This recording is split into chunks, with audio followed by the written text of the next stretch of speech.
오늘 우리가 함께 읽은 마가복음 4장의 말씀은 예수님께서 제자들과 함께 배를 타고 바다를 건너가던 중 큰 풍랑을 만났던 사건을 기록하고 있습니다. 오늘 우리가 함께 읽은 본문 말씀인 4장 35절 말씀을 우리 다시 한 번 더 읽어보겠습니다. 35절입니다. 시작. 그날 저물 때에 제자들에게 이르시되 우리가 저편으로 건너가자 하시니. 아멘. 예수님께서는 우리가 저편으로 건너가자 제자들에게 말씀하셨습니다. 여러분, 오늘 말씀의 배경이 되는 이 바다가 어디 바다인지 아십니까? 바로 갈릴리 바다입니다. 우리가 갈릴리 바다에서 잘 아는 것 같지만 사실 또 우리가 잘 모르는 곳 중에 하나가 바로 갈릴리 바다입니다. 제가 여러분에게 질문 하나 하도록 하겠습니다. 갈릴리 바다는 여러분 실제로 바다일까요? 호수일까요? 네, 여러분 잘 아시는 것처럼 이름은 바다로 불리지만 사실 민물로 이루어진 큰 호수입니다.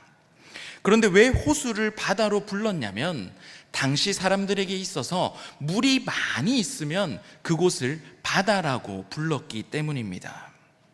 열왕기상 7장에 보면 성전뜰에 제사장들이 몸을 씻기 위해서 만들어 놓은 노수로 만든 큰 물두멍이 있었습니다.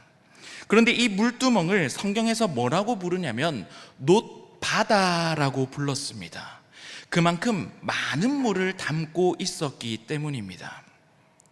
재미있는 것은 우리나라에도 여러분 비슷한 표현이 있습니다. 온통 물이 많을 때 여러분 우리가 어떤 표현을 쓰냐면 물바다라는 표현을 씁니다.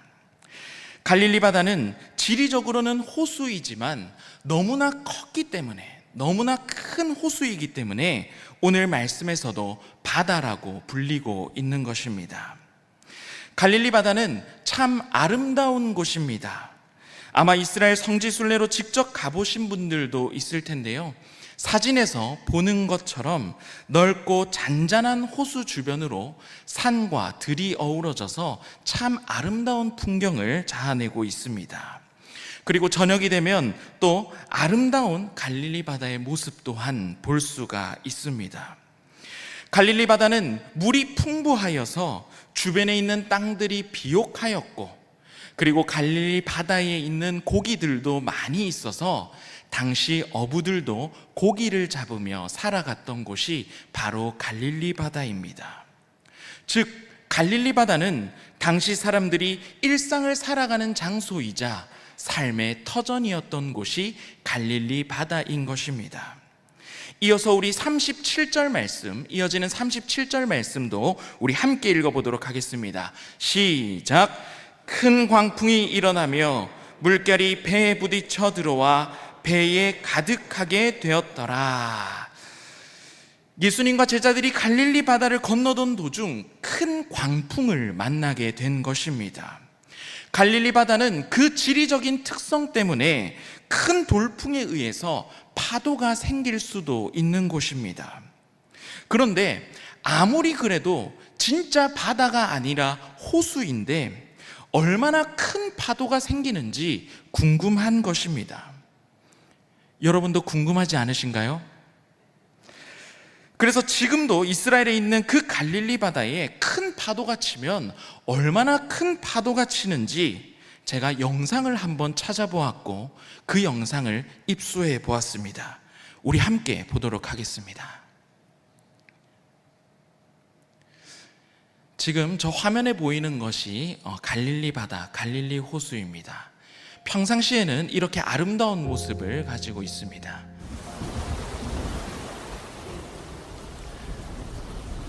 그런데 갈릴리 바다에 큰 돌풍이 불어올 때는 이렇게까지 큰 파도가 치게 되는 것입니다.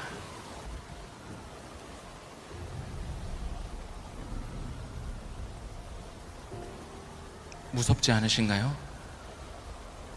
무섭죠? 네. 갈릴리 바다에 여러분 이렇게 큰 풍랑이 몰아칠 때는 이렇게 큰 파도가 부는 바다로 변하는 것을 우리는 볼 수가 있습니다. 오늘 말씀을 읽은 풍랑은, 오늘 말씀에서 우리가 만나게 되는 이 큰 풍랑은 아마 우리가 영상에서 보았던 풍랑보다 더 큰 풍랑이었을지도 모르겠습니다. 그렇다면 그 풍랑 속에서 예수님과 제자들이 탔던 배는 여러분 어떤 배였겠습니까? 큰 배였을까요? 아마 그렇지 않았을 것입니다. 2000년 전 예수님과 제자들이 탔던 배는 아마 고기를 잡고 사람들을 실어 나르던 작은 나무로 만든 배였을 것입니다. 예상치 못한 순간에 몰아친 큰 풍랑으로 인해서 예수님과 제자들이 탄 배는 침몰할 위기에 빠지게 된 것입니다. 아마 성경에 구체적으로 나오지는 않지만 제자들은 폭풍 속에서 살아남기 위해서 자신들이 할 수 있는 모든 일들을 다 했을 것입니다. 그나마 조금 다행인 것은 베드로, 안드레, 야고보, 요한, 예수님의 제자들 중 몇몇은 원래 직업이 어부였습니다. 배를 몰 줄 알았고 갈릴리 바다에 대해서는 자신들이 잘 아는 영역이었던 것입니다. 그래서 아마 제자들은 자신들이 가지고 있던 경험과 기술을 총동원하여 이 풍랑 가운데 배를 지키기 위해서, 자신들의 목숨을 지키기 위해서 안간 힘을 다하였을 것입니다. 그런데 그들이 만난 풍랑은 도저히 이겨낼 수 없는 큰 풍랑이었음을 깨닫게 되는 데는 그리 오랜 시간이 걸리지 않았을 것입니다. 여러분, 우리 삶에도 이러한 큰 풍랑을 만날 때가 있습니다. 우리의 삶을 뒤흔드는 인생의 폭풍을 만날 때가 있다는 것입니다. 이거 하나만큼은 내가 잘 알고 내가 자신 있다고 생각하는 그 영역에서조차 내 힘으로 이겨낼 수 없는 풍랑을 우리는 만날 때가 있다는 것입니다. 어떤 사람들에게는 질병의 풍랑이 찾아옵니다. 또 어떤 사람에는 가정의 문제, 자녀의 문제라는 폭풍이 찾아옵니다. 사업과 직장의 어려움, 경제적인 문제, 관계의 문제와 같은 폭풍이 우리의 삶을 집어삼키고 흔들 때가 있다는 것입니다. 그렇다면 여러분은 그러한 풍랑을 만났을 때, 내 힘으로 도저히 이겨낼 수 없는 풍랑을 만났을 때 여러분은 어디에서 풍랑을 이겨낼 힘을 얻고 계십니까? 오늘 말씀 속에서 두 가지로 여러분들과 함께 살펴보기 원합니다. 인생의 큰 풍랑을 만날 때 풍랑을 이겨내는 첫 번째 방법은 예수님이 누구신지 아는 것입니다. 예수님이 누구신지 아는 것이 풍랑을 이겨내는 방법이라는 것입니다. 우리 함께 저를 따라해 보도록 하겠습니다. 예수님을 아는 것이 우리의 힘입니다.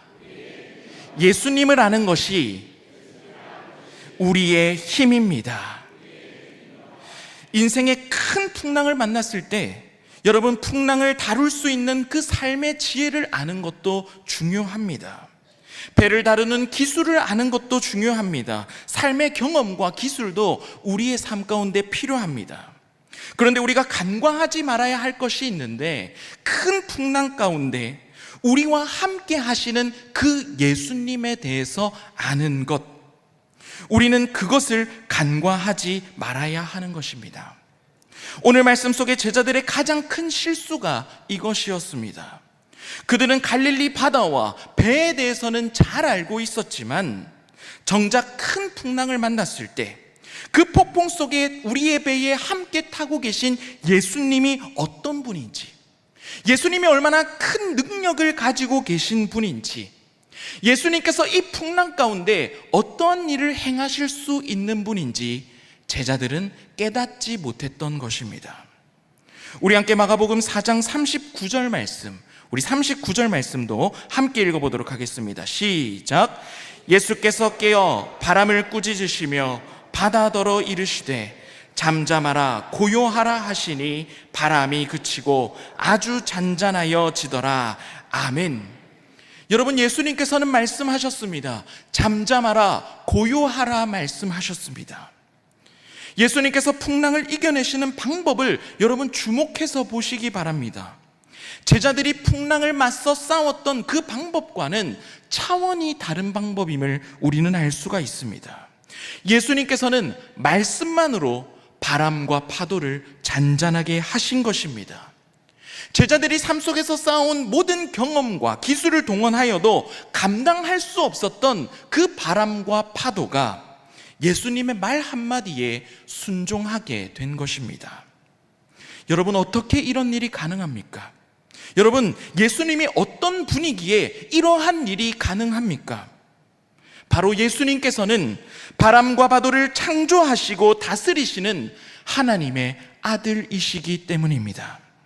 그들의 배에 함께 타고 계셨던 그 예수님께서는 바람과 파도뿐만이 아니라 온 세상 만물을 지으시고 창조하시고 지금도 다스리고 계시는 하나님의 아들이시기 때문입니다.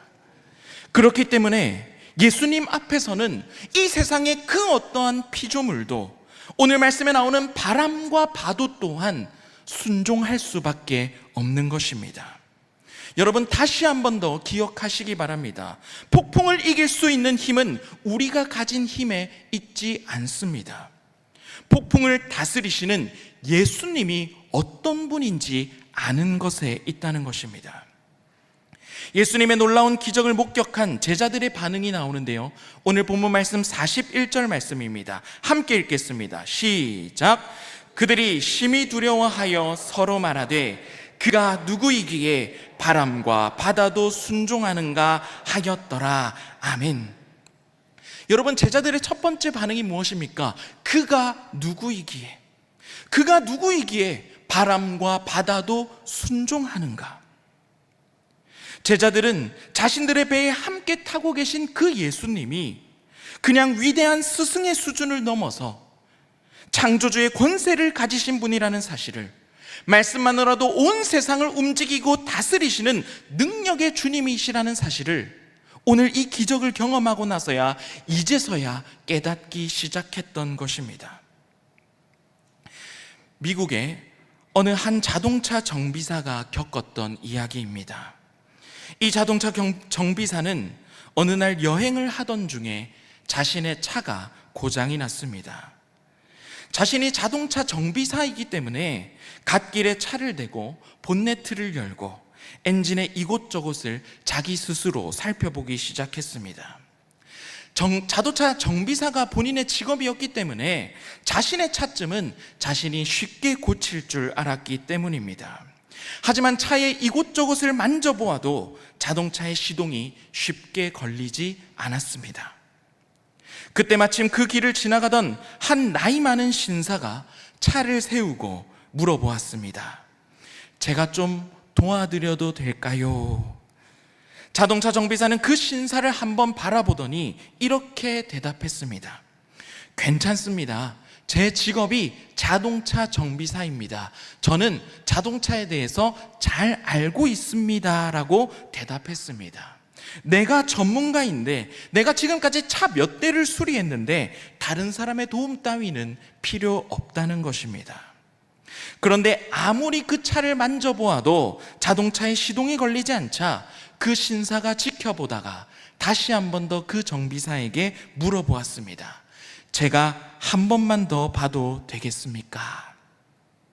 이 자동차 정비사는 마지못해 자리를 비켜주었습니다. 그런데 여러분, 어떤 일이 생겼겠습니까? 이 노신사가 간단하게 그 차를 살펴보고 몇 가지를 만져보았는데 놀랍게도 곧바로 자동차의 시동이 걸리게 된 것입니다. 놀란 정비사는 물었습니다. 아니, 당신이 도대체 누구이기에, 당신이 누구시기에 자동차 정비사인 저도 못 고치는 자동차를 이렇게 쉽게 고칩니까? 물어보았습니다. 그러자 그 나이 많은 신사가 이렇게 대답하였습니다. 저는 이 자동차를 만든 포드입니다. 정비사 앞에 나타났던 그 신사가 바로 그 자동차를 만들었던 사람 헨리 포드였던 것입니다. 여러분, 이 이야기는 우리에게 너무나 중요한 교훈을 들려주고 있습니다. 여러분, 우리는 많이 알고 있는 사람, 세상의 많은 문제를 해결할 수 있는 능력을 가진 사람을 우리는 전문가라고 부릅니다. 그런데 여러분, 전문가 위에 여러분 누가 있다고요? 창조주가 있다는 사실을 우리는 기억해야 된다는 사실입니다. 이 세상에 내가 그 누구보다 잘 안다고 생각하는 사람이 있을지 모르겠습니다. 이 세상의 그 어떤 문제도 내가 가진 경험과 기술로 해결할 수 있다고 여기는 사람이 있을지 모르겠습니다. 하지만 이 세상을 만드신 창조주에 비할 수는 없다는 사실입니다. 창조주 되신 하나님께서는 우리 인생의 모든 문제를 다루실 수 있으며 해결하실 수 있는 힘과 능력이 있다는 사실을 여러분 반드시 기억하시기 바랍니다. 혹시 질병의 문제로 고통받고 있는 분들이 있습니까? 우리의 몸을 가장 잘 아시는 분은 우리의 몸을 지으신 예수님이신 줄 믿습니다. 우리가 알지 못하는 우리의 몸의 가장 깊은 곳까지도 예수님께서는 다 알고 계신다는 사실입니다. 지금도 여러분의 심장을 움직이고 계신 분이 누구십니까? 여러분의 호흡을 주관하고 계신 분이 누구십니까? 여러분의 몸을 지으신 창조주 하나님의 아들이신 예수 그리스도이시라는 사실입니다. 우리의 몸과 영혼의 깊은 곳까지 잘 아시는 예수님께서 여러분의 몸을 붙들어 주시며 치료하여 주시고 회복하여 주실 줄 믿습니다. 내 힘으로 도저히 해결할 수 없는 문제를 만나신 분이 계십니까? 인생의 거대한 폭풍 속에서, 거대한 비바람 속에서 도저히 내 힘으로는 해결할 수 없어 간절히 도우심을 구하고 계신 분이 있으십니까? 능치 못한 일이 없으신 예수님께서 여러분의 삶 가운데 함께 하고 계심을 기억하시기 바랍니다. 풍랑보다 더 크신 예수님, 우리 인생에 우리가 만나는 그 어떤 문제보다 더 크신 예수님께서 여러분과 함께 계시기 때문입니다. 하나님께서 여러분을 강하신 팔로 붙들어 주실 줄 믿습니다. 인생의 큰 풍랑이 찾아올 때 우리가 해야 할 일이 바로 이것입니다. 예수님이 누구이신지, 예수님이 어떤 일을 하실 수 있는 분인지 우리가 기억하는 것입니다. 단순히 풍랑만 바라보고 있는 것이 아닙니다. 내 인생의 배에 함께 타고 계신 예수님을 찾으시기 바랍니다. 그리고 그분을 믿으시기 바랍니다. 폭풍만을 묵상하고 있는 것이 아니라 예수 그리스도를 묵상하시기 바랍니다. 예수 그리스도를 아는 것이 여러분들이 풍랑을 이길 수 있는 가장 큰 힘과 능력이 됨을 믿으시기 바랍니다. 폭풍보다 크신 예수님, 그분을 신뢰함으로 인생의 모든 폭풍을 믿음으로 이겨내는 신일의 모든 성도들 되시기를 주님의 이름으로 축복합니다. 인생의 큰 풍랑을 만났을 때 폭풍을 이기는 첫 번째 방법이 여러분 뭐라고요? 예수님을 아는 것입니다. 두 번째 방법입니다. 두 번째 방법은 그 능력의 예수님이 여러분의 인생의 배에 함께 타고 계심을 아는 것입니다. 저를 한번 따라해 보겠습니다. 내 인생의 배에 예수님께서 함께 하십니다. 능력의 주님이 나와 함께 하십니다. 우리가 인생의 큰 풍랑을 만났을 때 그것을 이겨내는 두 번째 방법은 그 능력의 주님이, 바람과 파도를 다스리시는 주님이 내 삶 가장 가까이에 함께 계신다는 사실을 믿는 것입니다. 그런데 여러분, 우리는 여기서 한 걸음만 더 나아가 보고자 합니다. 예수님께서는 내 인생 가운데, 여러분의 인생의 배 가운데 함께 하시는 분이십니다. 그런데 내 인생의 배에 함께 하시는 그 예수님께서 이 나라와 이 민족의 배 위에도 역사의 거친 풍랑 속에서도 우리와 함께 하시는 분임을 우리는 기억할 수 있어야 합니다. 오늘 우리는 제81주년 광복절 기념주일로 지키고 있습니다. 우리에게 일제강점기는 우리 민족에게 있어서 역사의 거센 풍랑을 지나가야 했던 시기였습니다. 나라의 주권을 빼앗겼습니다. 우리의 말과 우리의 이름도 빼앗겼으며 신사참배로 인해 우리의 신앙과 우리의 정체성 또한 크게 흔들렸던 우리 민족의 큰 풍랑의 시기였습니다. 그런데 여러분, 우리가 꼭 기억해야 할 사실이 있습니다. 우리 민족이 역사의 거센 풍랑을 지나가던 그때에도 예수님께서는 우리의 민족을 떠나지 않으셨다는 사실입니다.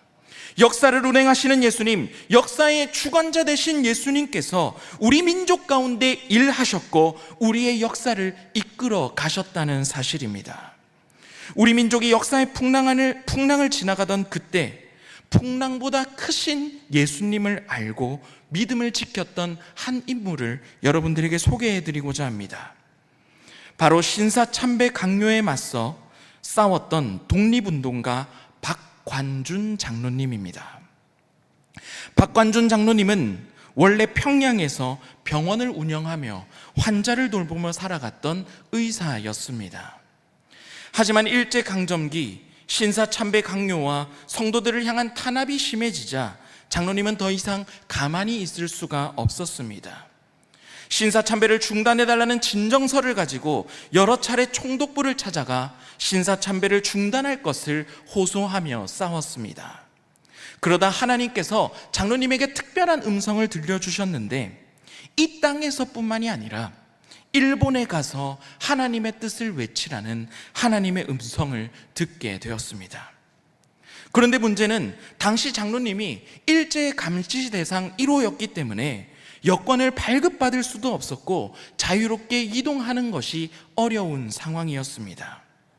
그런데도 하나님께서 함께 하시면 하나님께서 모든 길을 열어주실 것이라는 믿음을 가지고 장로님은 일본으로 향하여 갔습니다. 평양에서 부산으로 내려가는 기차 안에서, 그리고 부산에서 일본으로 향하는 그 배 안에서 가는 동안 여러 차례의 신문과 조사가 있었지만 정말 너무나 신기하게도 다른 사람의 차표와 신분증은 꼼꼼하게 검사했지만 장로님 앞에서는 아무것도 묻지 않은 채 그대로 지나갔다고 합니다. 하나님께서 모든 걸음을 인도하여 주신 것입니다. 박관준 장로님은 일본에 도착하여 정치계 지도자를 찾아내며 신사참배 강요와 종교 탄압을 중단해 줄 것을 호소하였습니다. 그리고 1939년 3월 일본 제국의회에서 종교단체에 관련된 법안이 심의되던 날 장로님은 일본 제국의회 회의장 안으로 들어가 미리 준비한 경고문을 뿌리며 하나님의 뜻을 담대히 외쳤습니다. 여러분, 이 장면을 한번 상상해 보시기 바랍니다. 권력의 한복판에서 한 조선인 장로가 홀로 믿음을 드러내며 하나님의 뜻을 외쳤던 것입니다. 박관준 장로님은 이 사건으로 인해 체포되었고 이후 오랜 시간 감옥에 갇혀 모진 고난과 핍박을 받으셔야만 했습니다. 그러나 감옥과 고난도 장로님의 믿음을 결코 꺾을 수 없었다고 합니다. 여러분, 박관준 장로님은 당시 일제의 힘을 몰랐겠습니까? 이렇게 행동하면 고난을 받을지도 모른다는 사실을 모르고 있었겠습니까? 잘 알고 있었을 것입니다. 그런데 그보다 더 분명하고 확실하게 장로님이 알고 믿었던 사실은 역사의 주관자가 하나님이시라는 사실입니다. 하나님만이 이 세상을 다스리시는 분이심을, 이 세상 권력이 아무리 크다 하더라도 예수 그리스도가 훨씬 더 크신 분이심을 장로님은 믿고 알고 있었기 때문입니다.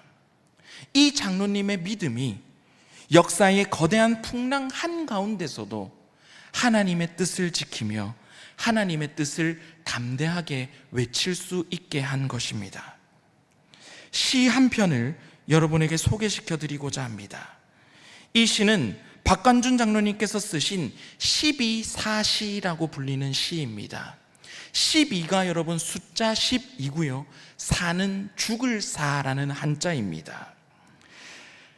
이 시를 한번 읽어드리도록 하겠습니다. 일생에 누구나 한 번은 죽건만은 어찌 죽을 자리에서 죽지 않을까 보냐. 그대 홀로 죽는 듯하나 이는 영원히 죽지 않을 죽음이라.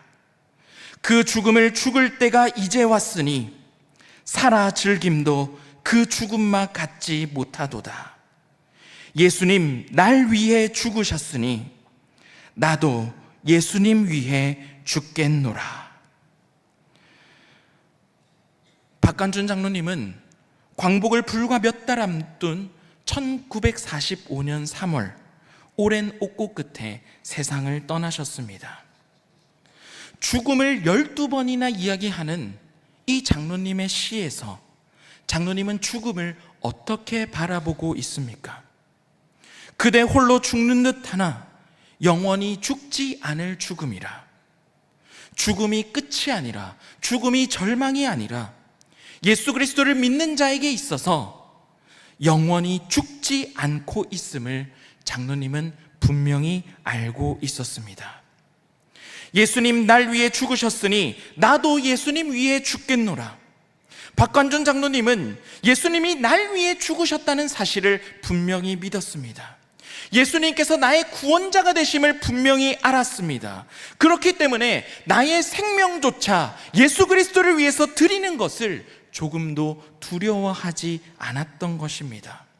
주님을 위해서 살아가는 삶이 가장 가치 있는 삶이며, 그렇게 살다가 주님을 위해서 죽는 것이 가장 큰 영광임을 분명히 믿고 앓으며 살았던 분이 바로 장로님이었던 것입니다. 장로님을 끝까지 붙들었던 힘이 무엇입니까? 죽음조차 장로님을 삼킬 수 없게 했던 그 힘이 여러분 무엇입니까? 바로 예수 그리스도가 누구신지 아는 믿음의 힘이었습니다. 말씀 마무리하도록 하겠습니다. 그가 누구이기에 바람과 바다도 순종하는가? 여러분에게 질문하겠습니다. 여러분에게 예수님은 어떤 분이십니까? 예수님이 어떤 분인지 아는 것이 여러분의 삶의 가장 큰 능력과 힘임을 기억하시기 바랍니다. 예수님은 어떤 분이십니까? 예수님은 온 세상을 창조하신 하나님의 아들이십니다. 예수님은 어떤 분이십니까? 예수님은 나를 위해 십자가를 지신 구원자이십니다.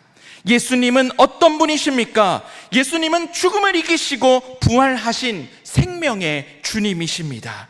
예수님은 어떤 분이십니까? 지금도 우리 인생과 우리 민족을 다스리시는 만왕의 왕이십니다. 그분이 여러분과 함께 하십니다. 그분이 여러분의 인생의 배 위에 함께 계십니다. 그 어떤 풍랑을 만나는 그 가운데도 예수님이 여러분과 함께 하십니다. 그렇기 때문에 인생의 그 어떤 풍랑을 만난다 하더라도, 거센 파도와 풍랑을 만나는 역사의 시기가 찾아온다 하더라도 믿음을 굽히지 마시기 바랍니다. 폭풍보다 더 크신 주님을 바라보며 주님을 붙들고 끝까지 믿음으로 승리하는 신일의 모든 성도들 되시기를 주님의 이름으로 축복합니다. 기도하겠습니다. 사랑의 하나님, 내 인생에 예수님이 어떤 분인지 다시 한번 기억하며 우리 마음에 새길 수 있게 인도하여 주시니 참으로 감사드립니다. 우리 인생에 풍랑이 찾아온다 할지라도 그때마다 폭풍보다 더 크신 주님을 바라보게 하시고 내 인생이라는 배 위에 항상 주님이 함께 하심을 기억하며 살아가는 우리 모두가 되게 인도하여 주시옵소서.